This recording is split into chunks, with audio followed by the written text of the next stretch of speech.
레이저를 이용한 눈밑 지방 재배치 도대체 어떤 수술 방법인지 궁금하셨다면 이 영상 한번 보셔도 좋겠습니다. 눈밑이 불룩해지고 눈밑 고랑이 점점 패이면 피곤해 보인다는 이야기를 듣기 쉽습니다. 이런 경우에는 눈밑 지방 재배치 수술, 하안검 수술, 그리고 레이저를 이용한 눈밑 지방 수술, 눈밑지 수술까지 여러 방법을 고민하게 됩니다. 저는 이 세 가지 방법을 모두 실제로 시행하고 있는 성형외과 전문의로서 이번 영상에서 이러한 수술 방법에 대해 말씀드리고 어떤 상황에서 어떤 선택이 맞는지를 정리해서 말씀드리려고 합니다.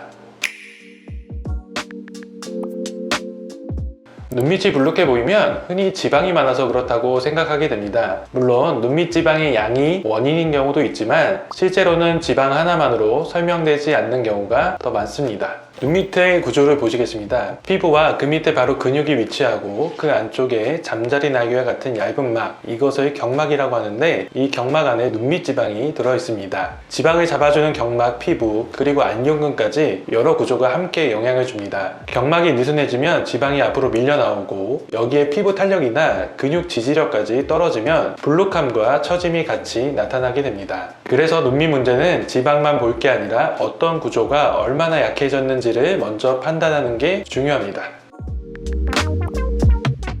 눈밑 수술은 크게 두 가지로 나눌 수 있습니다. 먼저 눈밑 지방 재배치 수술입니다. 결막을 통해 접근해서 튀어나온 지방량을 적당량 제거하고 일부는 아래쪽으로 재배치하는 방법입니다. 지방을 단순하게 제거만 하기보다는 지방이 과도한 경우는 제거하면서 일부 지방을 적절하게 재배치하는 것이 중요합니다. 지방 돌출이 주된 문제이고 피부나 근육 탄력이 비교적 괜찮은 경우에는 이 수술만으로도 충분한 경우가 많습니다. 반대로 피부가 많이 늘어져 있고 알륜근의 늘어짐이 함께 있는 경우에는 지방 재배치만으로는 한계가 있습니다. 이럴 때는 피부 절제와 알륜근 강화까지 함께하는 하안검 수술이 더 적합한 선택이 됩니다. 중요한 건 나이 하나만 보고 결정하는 게 아니라 현재 눈밑 상태를 보고 진료를 통해 결정하는 것입니다.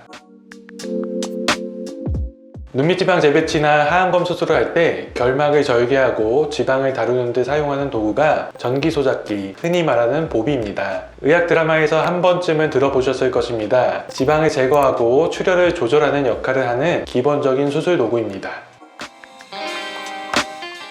여기서 가장 헷갈려 하시는 부분이 있습니다. 레이저를 이용한 눈밑 지방 수술은 기존의 보비를 사용해 결막을 절개하던 과정을 울트라펄스 알파 레이저로 대신하는 수술적 접근을 말합니다. 간혹 고주파가 나오는 도구나 캐뉼라로 지방을 태워서 줄이는 시술과 같은 개념으로 오해하시는 분들도 있는데 그것과는 전혀 다른 방식입니다. 울트라펄스 알파 레이저의 인시전 모드를 이용하여 결막을 절개와 동시에 지혈할 수 있고 눈밑 지방을 제거와 동시에 지혈할 수 있으며 출혈이나 붓기를 줄이는 데 도움이 됩니다. 그래서 지방 돌출이 주된 문제이고 눈물 고랑이 아주 깊지 않은 경우에는 레이저를 이용한 눈밑 지방 교정 방식의 접근만으로도 적절한 선택이 될 수 있습니다. 여기까지 들으시면 그럼 레이저가 무조건 더 좋은 거 아니냐 이렇게 생각하실 수도 있습니다. 그런데 실제 수술에서는 레이저나 보비나의 문제가 아니라 어떤 도구를 어떤 상황에서 쓰느냐가 더 중요합니다.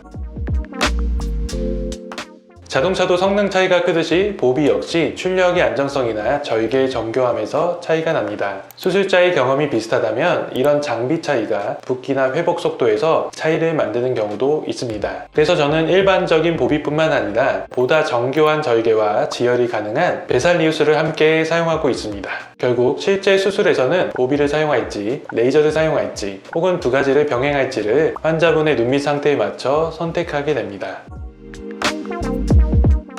눈밑 치료에서 울트라펄스 알파의 큰 장점 중 하나는 피부 주름과 탄력 개선입니다. 지방을 교정해서 불룩함은 좋아졌는데 피부가 자글자글하게 남아있는 경우 생각보다 많습니다. 하안검 수술 후에도 피부 탄력 개선이 추가로 필요한 경우가 있고요. 이럴 때 울트라펄스 알파의 프랙셔널 에너지를 이용하면 눈밑 주름과 피부 탄력 개선을 기대할 수 있습니다. 눈밑 지방 재배치, 하안검 수술, 레이저를 이용한 눈밑 지방 수술까지 어떤 방법이 맞는지는 나이나 한 가지 기준만으로 정해지기보다는 현재 눈밑 상태를 기준으로 판단하는 것이 중요합니다. 충분한 설명을 듣고 본인에게 맞는 방향을 신중하게 결정하시기 바랍니다. 지금까지 원포인트 레슨의 라베 민원장이었습니다. 감사합니다.